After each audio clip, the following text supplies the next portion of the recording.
Hello ATS 113 students, this is Dr. John Schragi and I am just giving you a quick lecture here about different kinds of cloud species.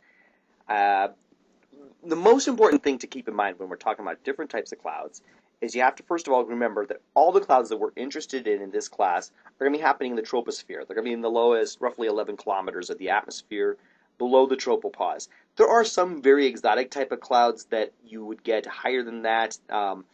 Up in the stratosphere or even in the mesosphere, but they're not the kinds of clouds that you see looking out your window. They're exotic, rare things. They're very thin, so we're not going to worry about those. The second most important thing to remember is that all clouds, regardless of what kind of clouds we're talking about, all clouds are associated with rising motions in the atmosphere.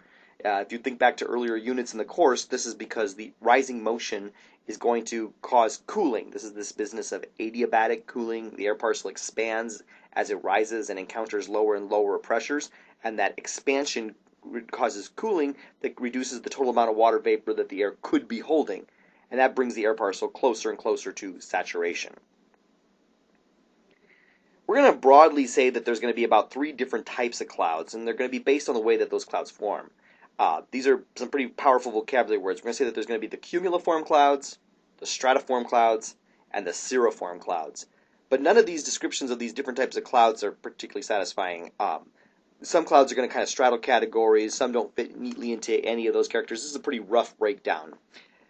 Broadly, though, if we're going to be talking about the cumuliform clouds are going to be the ones that are created as a result of rising air parcels as they move through a layer in the atmosphere.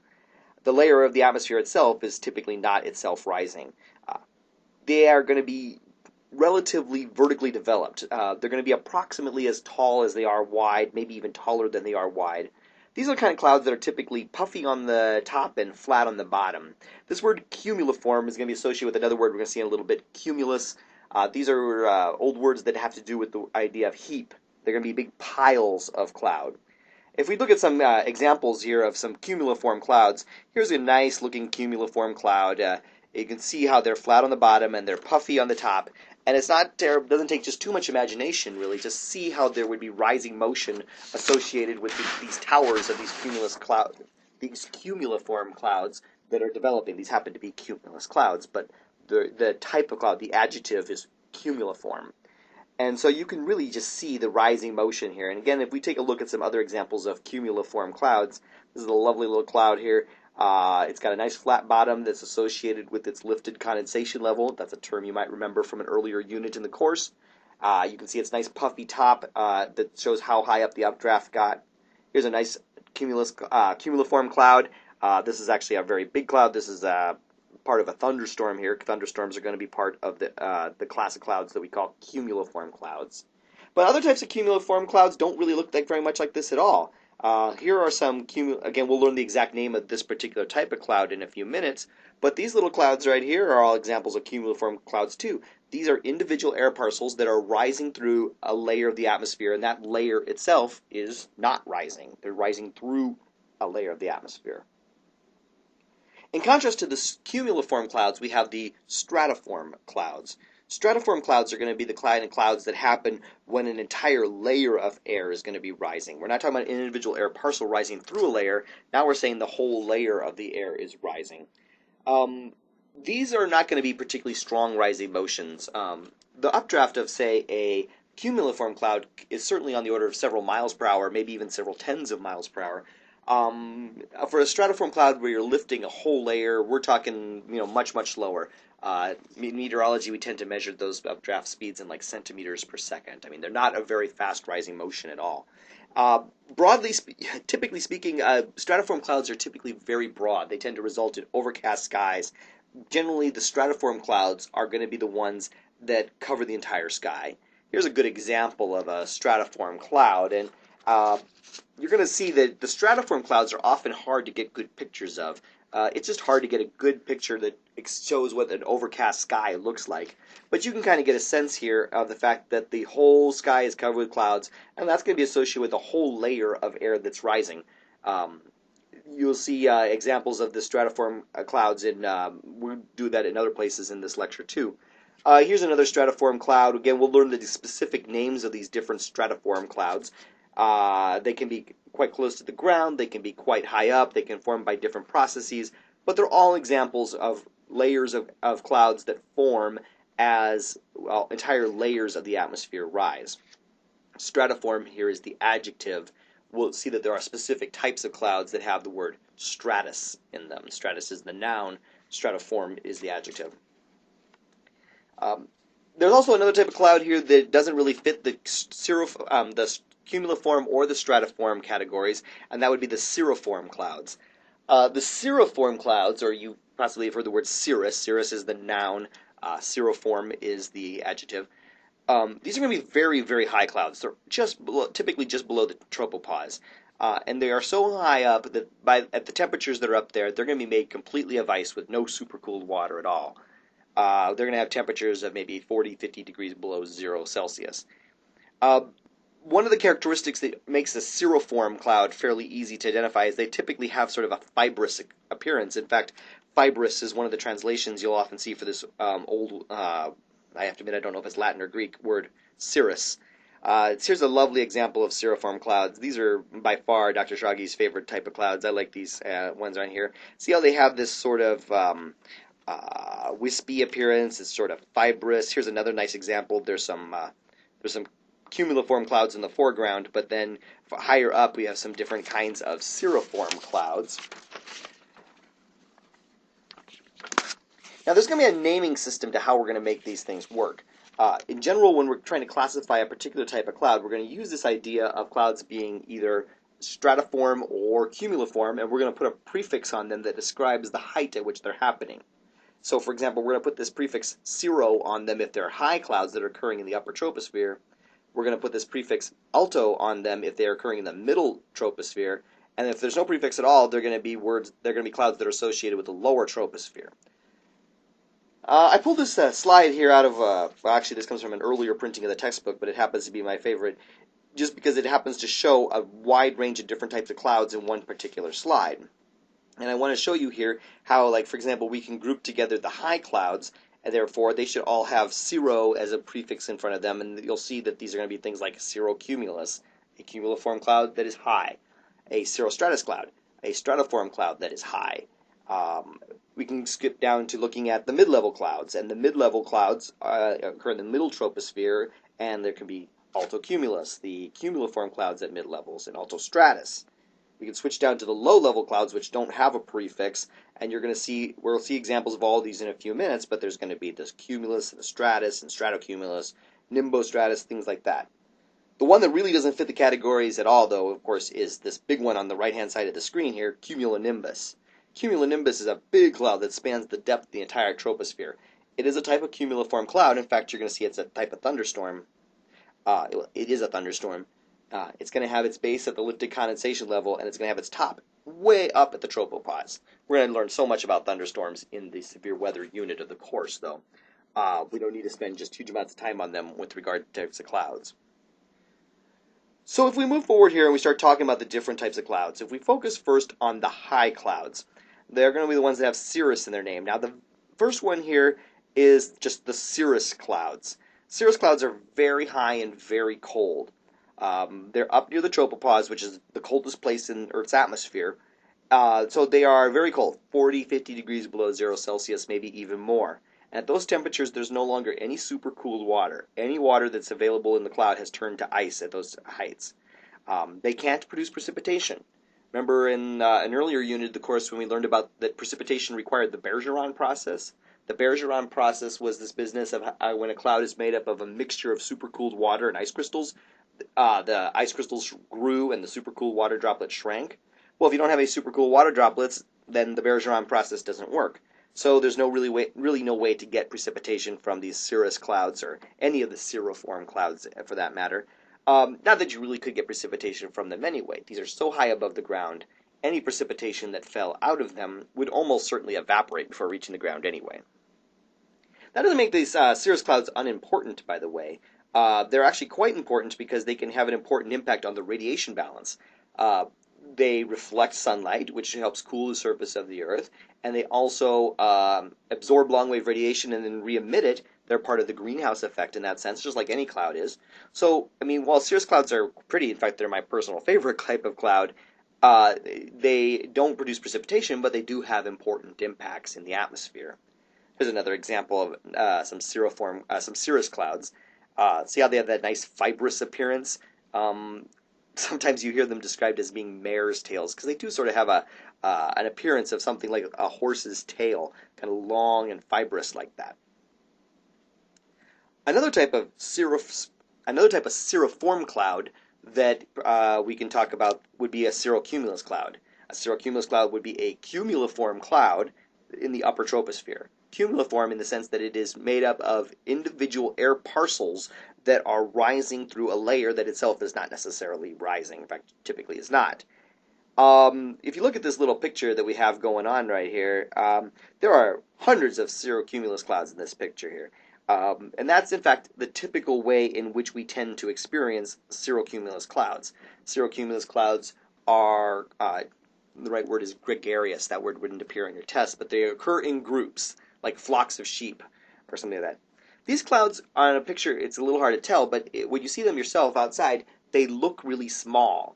But they're not really all that small, they're just far away. These clouds are quite high up, they're up near the tropopause, so they're about as high as clouds can get, and they're just going to seem small because they're far away. But broadly speaking, they're about the same size as other cumuliform clouds that we're going to see. They don't produce precipitation, of course, they're much too high and much too icy. Here's a nice example of some more cirrocumulus clouds. I thought I'd just draw your attention to a word. You often hear this word, these types of clouds described as being mackerel sky. This is mackerel in the sense of like the scales of a fish. And they do look a little bit like the scales of a fish when you see them, especially like at sunset or somewhere they have kind of a red or orange tint to them. Another type of cirrus cloud or a cirriform cloud that's a high cloud would be the cirrostratus clouds. A cirrostratus cloud is a stratiform cloud that is found in the upper troposphere. These are very high, thin clouds. On this picture that you're seeing here, that kind of cloud that you're seeing at about 11 o'clock on there, that's in the foreground. The cirrostratus cloud is everywhere on this picture. They're typically so thin that you can't actually see them with your eye. What you actually can just see is like a halo around the sun or a halo around the moon in a picture. That's pretty much all the evidence you're going to have that it is a cirrostratus cloud. That doesn't mean that, again, just because there's no precipitation falling from such a thin, high cloud doesn't mean that it isn't important. It can have very important impacts on the radiation balance. It reflects shortwave radiation, it absorbs long-wave radiation, and emits long-wave radiation. Both of these effects are important in the Earth's radiation balance, as we learned in the first unit of the course. Okay, we're going to shift gears now over to the mid-level clouds. These are going to be clouds occurring from about maybe 3 to 7 kilometers above the surface of the Earth. They're over a pretty broad range of heights. At these heights in the atmosphere, we tend to have temperatures that are below freezing, but not so cold that it's only made up of ice. That would be a temperature of about negative 40 degrees. So somewhere between 0 and negative 40 degrees Celsius there are the kind of temperatures that we would expect to see when we're talking about altocumulus clouds. And that is an important range of temperatures in the atmosphere because those are the temperatures at which you can expect to have your clouds be made up of a mixture of supercooled water and ice crystals. So your clouds, they're going to typically be called mixed clouds, although that's, again, a word I don't think appears on the test. It's probably best just to turn and look at some examples of these kinds of mid-level clouds in the atmosphere. Here are some altocumulus clouds. They're a cumuliform cloud that is occurring in the middle of the troposphere.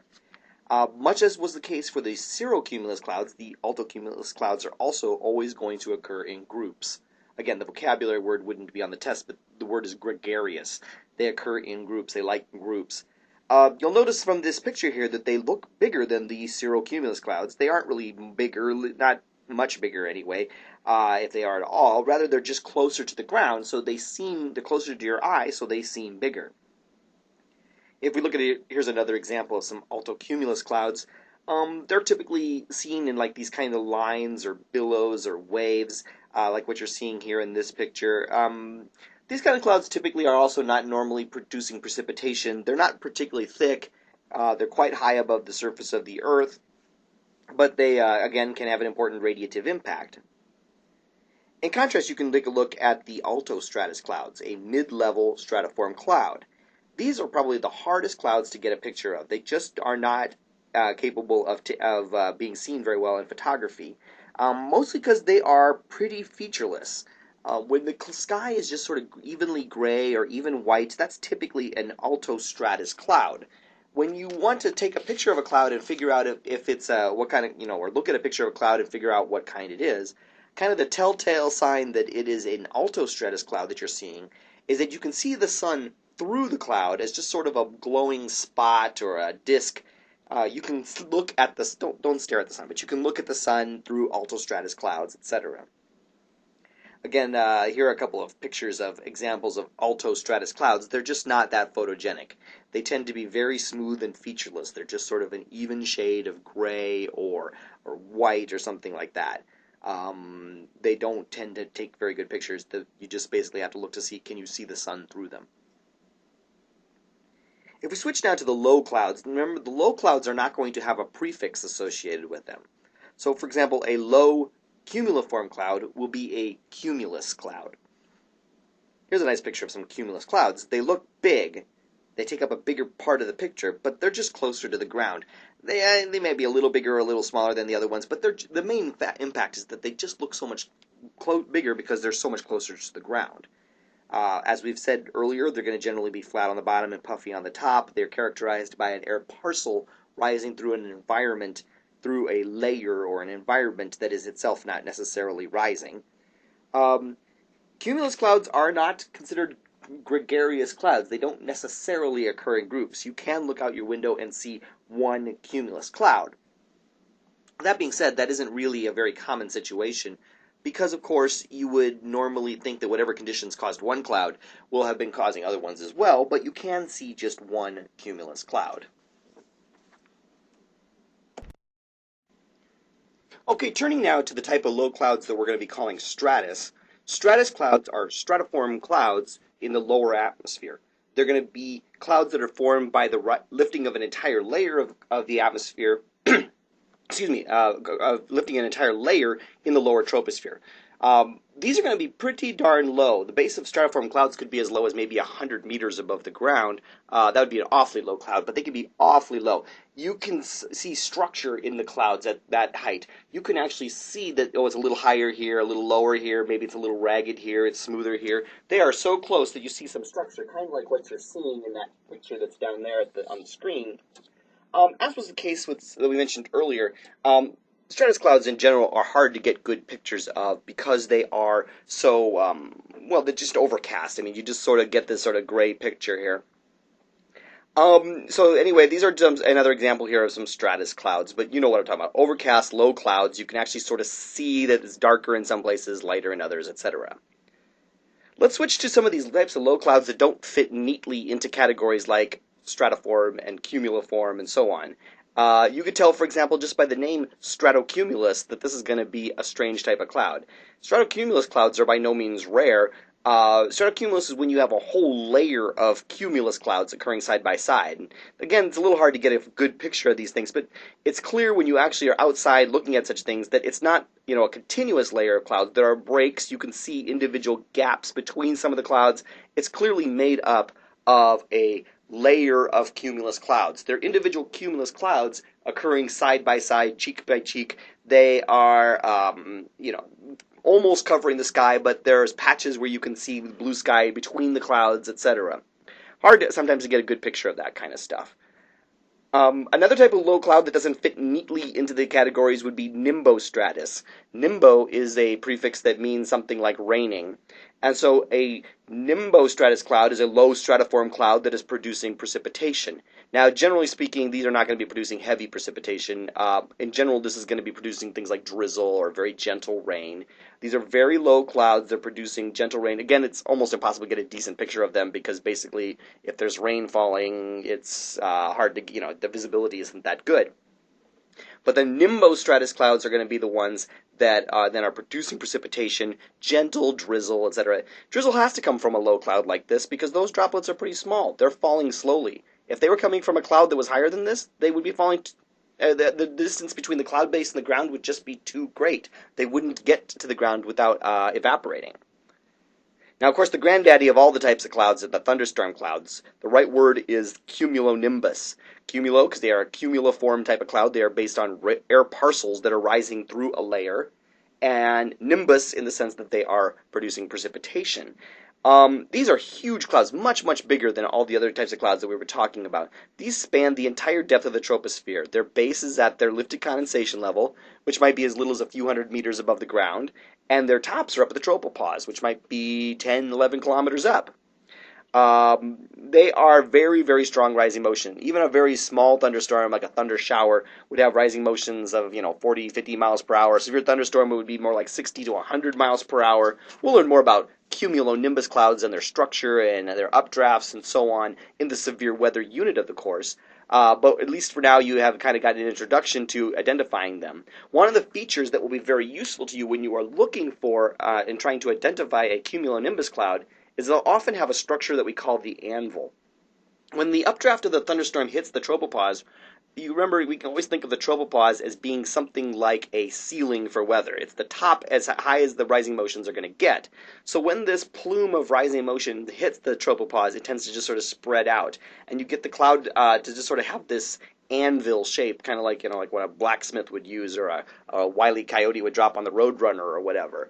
And so looking for that anvil structure way up at the top of the cumulonimbus cloud is a good strategy for trying to figure out how these clouds are going to be working.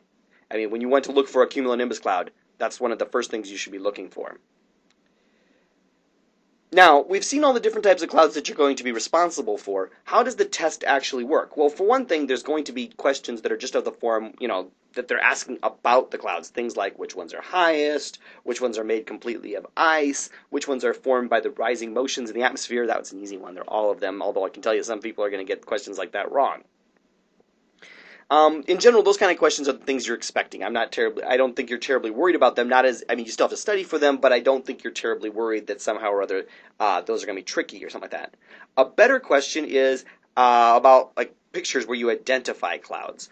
What's going to happen is there's going to be a series of pictures up on the projector in the front of the room, usually about 4, and then there'll be questions up there about on your test about them, like look at cloud A. What type of cloud is that? Now, that could be a very tricky question, but it isn't going to be a very tricky question. Let me give you an example of this here. Let's say I showed you this picture, and your choices, it says what type of cloud is this, and it was A, cumulonimbus, B, stratus, C, altocumulus, and D, cirrus. Now, that could be a really tricky question. I mean, it's a little hard to tell when you look at that, how big are those clouds, etc. But if you look at your choices, it's obviously not cumulonimbus. It's obviously not cirrus. It's obviously not stratus. It has to be altocumulus, okay? Whereas, for example, if I had given you these choices, stratocumulus, altocumulus, cirrocumulus, and cirrus, well, it's clearly not cirrus, but those other 3, well, that's actually pretty tricky. I don't know how exactly I would eliminate any of them. We would... an atmospheric science student would know how to do it, but we wouldn't try to ask you anything that tricky. You would be just doing it more like the previous question. The clouds that are given to you are going to be very obviously very different. Okay, so this has been a pretty fast overview of clouds and cloud species and so on.